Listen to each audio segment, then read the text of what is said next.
9वीं सदी ईस्वी में चीन के ताओमत कैमियादान ऐसी दवा बनाने की कोशिश कर रहे थे जिसे पीकर इंसान हमेशा के लिए जिंदा हो जाए। इनका मानना था कि मखसूस धातुओं और केमिकल्स के मिलाप से अमर होने का शरबत तैयार किया जा सकता है। तजुर्बात के दौरान उन्होंने 3 चीज़ों को मिलाया: Saura, salt Peter, potassium nitrate, गंधक, सल्फर, कोयला, चारकोल। जब उन्होंने इन तीनों को आग के करीब रखा तो वो हमेशा की जिंदगी देने के बजाय एक जोरदार धमाके के साथ फट पड़े। उस वक्त के चीनी रिकॉर्ड्स में लिखा है कि इस तजुर्बे से न सिर्फ उनके हाथ और चेहरे झलस गए, बल्कि जिस घर में वो तजुर्बा कर रहे थे वो भी जलकर राख हो गया। चीनियों ने इसका नाम हवा याओ, हुओ याओ रखा, जिसका मतलब है आग की दवा। शुरू में उन्हें समझ नहीं आया कि इसका क्या करें, इसलिए इसे जरासीम मारने या जल्द की बीमारियों के लिए इस्तेमाल किया जाता रहा। लेकिन जल्द ही उन्होंने महसूस किया कि इसकी असल ताकत धमाके में है। सबसे पहले इसे तफरीह के लिए आतिशबाजी में इस्तेमाल किया गया। फिर इसे जंगों में लाया गया। तीरों के साथ बारूद की पोटलियां बांधकर छोड़ी जाती थीं। बांस की बंदूकें बांस के पाइपों में बारूद और पत्थर भरकर चलाए जाते थे, जो जदीद बंदूक की सबसे इब्तदाई शक्ल थी। दुनिया में फैलाव और किलों की तबाही 13वीं सदी तक ये टेक्नोलॉजी शाहराह रेशम सिल्क रोड के जरिए मंगोलों के पास पहुंची और फिर वहां से मुसलमानों और यूरोप तक। किलों का खात्मा इससे पहले जंगें महीनों चलती थी, क्योंकि किलों की दीवारें तोड़ना नामुमकिन था। बारूद की तोपों ने इन दीवारों को मिट्टी का ढेर बना दिया।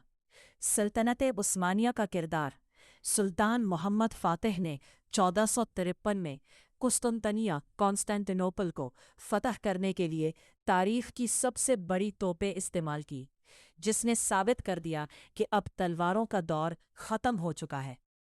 जिस बारूद ने करोड़ों जानें ली, वो असल में जिंदगी बचाने की नीयत से बनाया गया था। ये तारीख का सबसे बड़ा तजाद आयरनी है।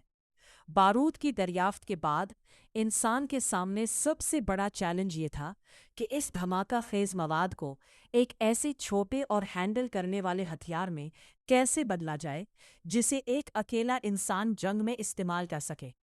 यही से शुरू होती है तलवार से बंदूक तक का सफ़र। दुनिया की पहली बंदूक, बांस की नाली से लोहे के पाइप तक।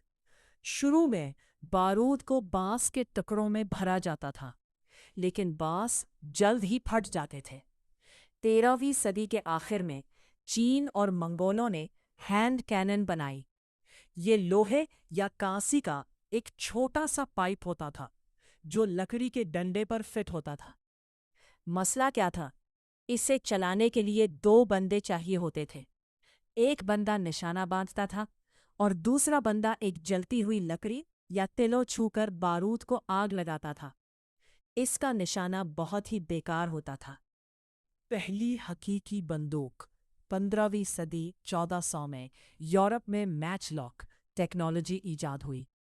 ये तारीख की पहली ऐसी बंदूक थी जिसमें ट्रिगर दिया गया था। इसमें एक ताल लगा होता था जिसमें एक जलती हुई रस्सी मैच बंधी होती थी। जैसे ही फौजी ट्रिगर दबाता, वो जलती हुई रस्सी बारूद के सुराख पर गिरती और गोली चल जाती। फायदा: अब एक अकेला फौजी निशाना भी बांध सकता था और गोली भी चला सकता था। उस दौर की बंदूकों के अजीबो-गरीब बारिश का डर। अगर जंग के दौरान बारिश हो जाती तो रस्सी बुझ जाती और बंदूकें बिल्कुल बेकार हो जाती। रात का खतरा। रात के वक्त जलती हुई रस्सी की चमक दूर से नजर आ जाती थी, जिससे दुश्मन को पता चल जाता था कि फौजी कहाँ छुपा हुआ है। सुस्त रफ्तार। एक गोली चलाने के बाद दूसरी गोली लोड करने में कम से कम 1 से 2 मिनट लगते थे। इतनी देर में सामने वाला घड़सवार तलवार लेकर आप तक पहुंच सकता था। इस टेक्नोलॉजी को तारीख में सबसे बेहतरीन तरीके से सल्तनत उस्मानिया ने इस्तेमाल किया। इन्होंने अपने खास फौजियों, जिन्हें येनिचरी जैनिसरीज कहा जाता था, को उन बंदूकों से लैस किया। 1453 में जब सुल्तान मोहम्मद फातिह ने कस्तंतनिया पर हमला किया तो उन्होंने न सिर्फ देवाहिकल तोपों का इस्तेमाल किया बल्कि इनके बंदूक बरदारों ने दुश्मन की फौज के छक्के चढ़ा दिए। ये तारीख की पहली जंग थी जहां बंदूकों ने किसी बड़ी सल्तनत का फैसला किया। 5. फ्लिंटलॉक, चकमक पत्थर का जादू। 17वीं सदी में मैच लॉक की जगह फ्लिंट लॉक ने ले ली। इसमें जलती हुई रस्सी का झंझट खत्म कर दिया गया। ट्रिगर दबाने से एक चकमक पत्थर लोहे से टकराता था, जिससे चिंगारी स्पार्क पैदा होती थी और गोली चल जाती थी। इस ईजाद ने बंदूक को तेज, महफूज और हर मौसम के लिए बेहतरीन बना दिया, और इसी हथियार ने अगली 2 सदियों तक दुनिया पर यूरोपी ममालिक की हुकूमत कायम करने में मदद की।